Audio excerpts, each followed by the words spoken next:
So the next important topic for us in able to understand cloud computing is cloud virtualization. So of course, cloud economics was more at the business level, whether you're going to decide in terms of money what it means to run your application in different scenarios.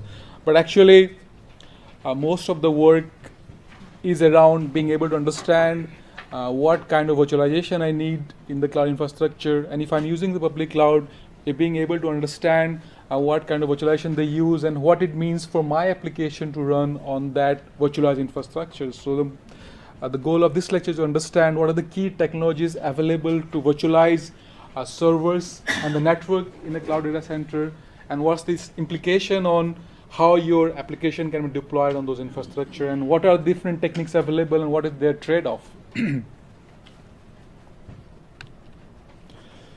So as I said in the first lecture, this is pretty much the part of a server blade. A server blade in the cloud has a CPU cores, has memory, and has some input-output devices. And the challenge for the virtualization is how they can create multiple virtual copies of this hardware resources. So that's the key fundamental goal of a virtual machine manager, or in more technical term, they call it as hypervisor.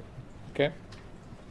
So given this physical CPU, memory, and I/O devices, how can we create multiple copies of this in a virtual world inside the software?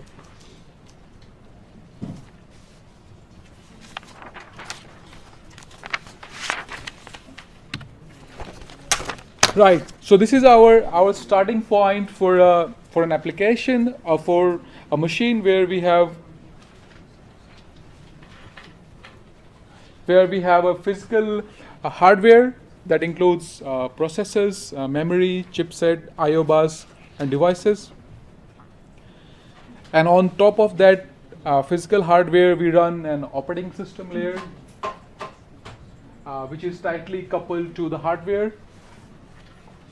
And if you have taken operating system module, the operating system is just a software that manages your hardware. For example, if you want to look at your mobile phone, it also has a iOS operating system that lets you interact with the chipset on the mobile phone. Similarly, operating system for a computer is similar job, much bigger scale, that takes your high-level instructions and translate to something which can be executed on your hardware. That is the binary code, the hexadecimal code. So pretty much the way things work in mobile phone is the same way it's translated on your laptop as well. So it's more of a software-based interface that can take high-level based clicks, maybe copy, paste, those kind of commands, and translate to the binary instructions that can be executed on the hardware, transistors and logic gates, which is the part of your processor.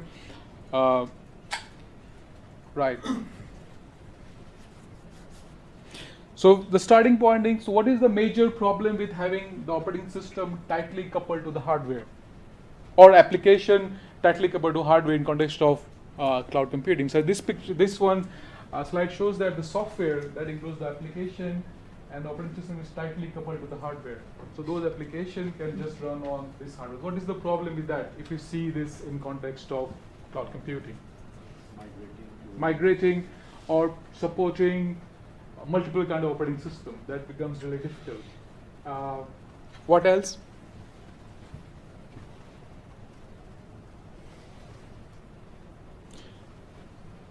So as you see, so how do we solve this problem? So as you see, the operating system is pretty much an interface between application and the hardware, right? And we want to change that or adapt that interface. So what could be a solution to break this tightly coupled nature to the hardware? What could be that?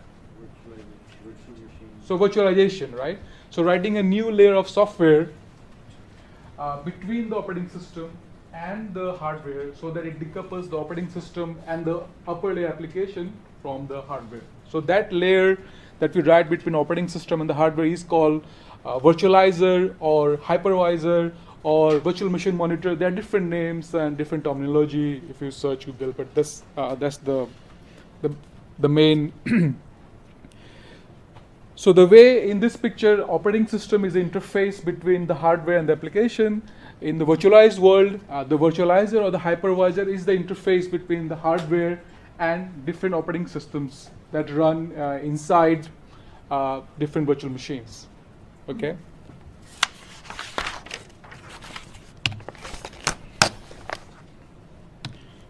So just taking one example of non-virtualized data center, say of our university. See, if our university was not virtualized, and we have these different applications like Blackboard application, NES application, and student admission application, and they are running on different operating systems. For example, Blackboard is running on Windows, NES is running on Ubuntu, student admission running on Solaris, and so something like this was done in this university maybe 15 years ago, before cloud and virtualization was mainstream. So what are the major problems you see with this kind of non-virtualized data center? What could go wrong in this scenario? What if something fails, right? So for example, the hardware running, server rack 1 running, the Blackboard system fails, you won't be able to access the recap or the lecture slides till they fix it. So what if something fails? If this server rack 1 fails, you can't just take the Blackboard application and run on the Ubuntu because it wants the Windows environment, right? Similarly, if this one fails, you can't take a student admission run on that one because it needs a Solaris environment.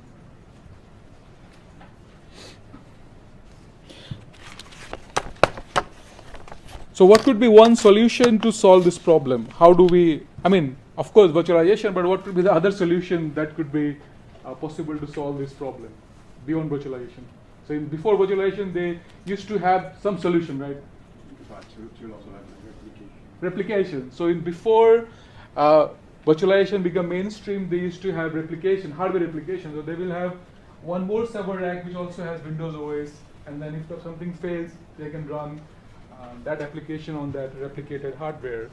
But then what is the problem with that? It breaks our economic model because you have to spend more on the hardware for the same application, and then if you have thousands of applications, you want to replicate all of those, it's just not scalable in terms of hardware management, but also it's very expensive in terms of economics. So that doesn't work. So we need a better approach to deal with this kind of things. Again, before moving forward, is it possible to do cloud computing without virtualization?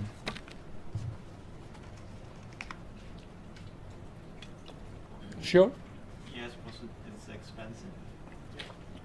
Of course, it's possible, but then it's just you need too much replication, and then whole model of saving money or making money breaks down. So yeah, technically you can do, but it's just not, you cannot have economies of scale, and you don't have that agility and elasticity that are the inherent to the cloud computing.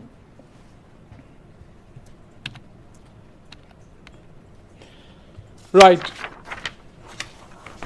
So just to understand more this effect of virtualization in context of cloud computing. So what happens in a virtual data center? You have specific servers for specific application. For example, for Hadoop big data application, we have one cluster where Hadoop is deployed and it uses 33% of the total hardware. On other one, you have Pregel, which is a graph processing system. It uses 33%. And then other one, MPI, which is one more message passing interface, one way to program distributed applications. So what is the problem here? The problem here is that on 67% of time, your hardware is not utilized, and you have three sets of hardware. So what's the solution? Solution is we somehow consolidate these three workloads on one server.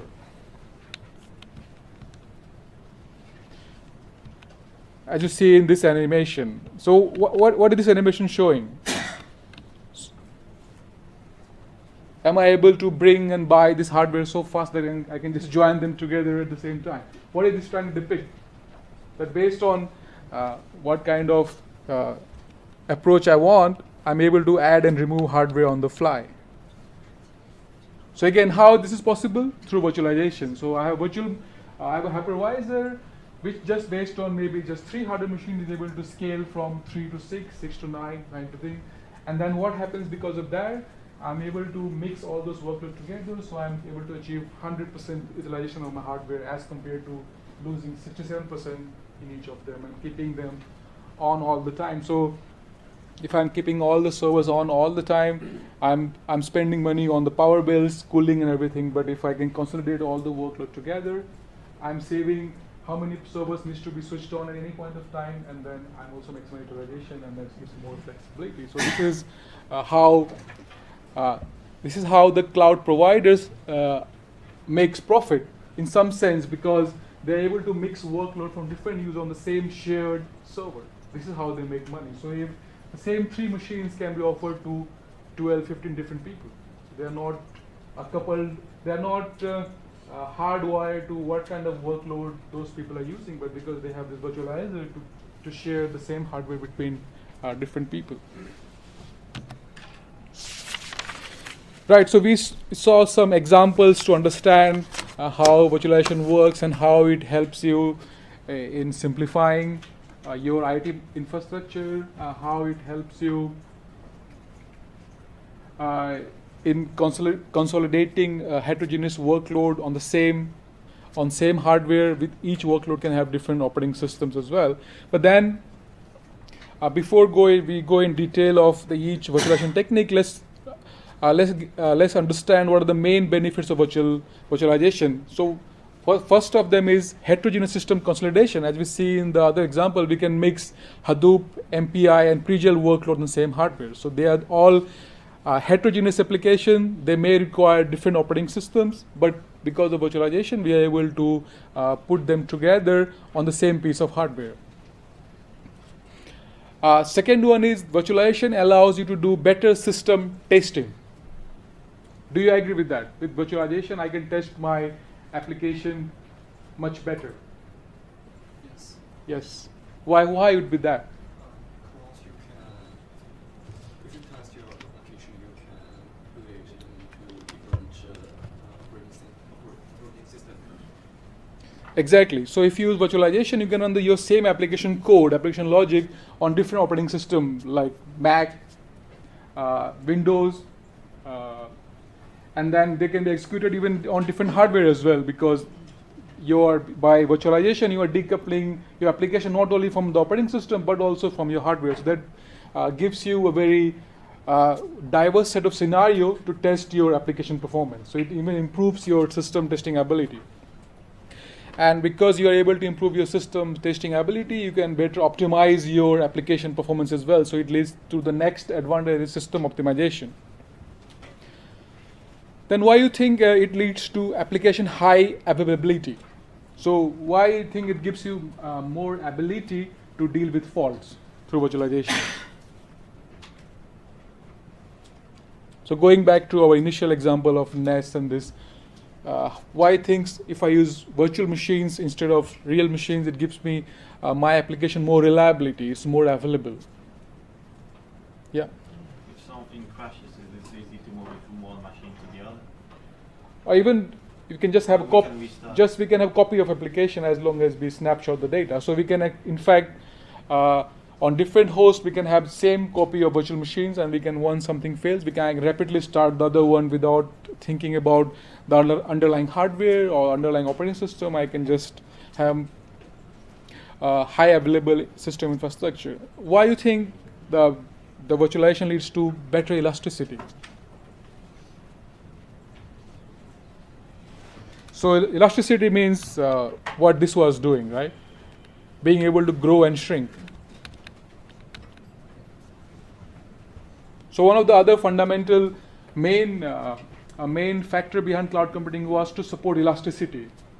And the main actor behind supporting elasticity is virtualization. So why do you think it is able to do that?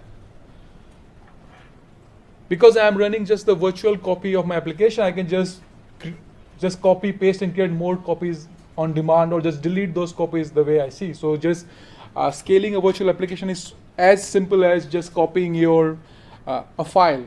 For example, when you're doing your coursework, if you want to create a new image of a container, you can just copy the image, you have the new image. Or they have a copy command inside Docker. So it's so simple to create a new copy of your application. Of course, if I'm doing that on the non-virtualized hardware, I have to first get a hardware, then install the operating system, then install the application. It takes days and days to do that. But with something like Docker, you can just copy your image, in say maybe a few seconds, and then you can run it on a different host as long as it has a Docker engine. So the main driving factor behind elasticity of cloud computing is the virtualization, because without that, elasticity cannot be supported at such a rapid speed.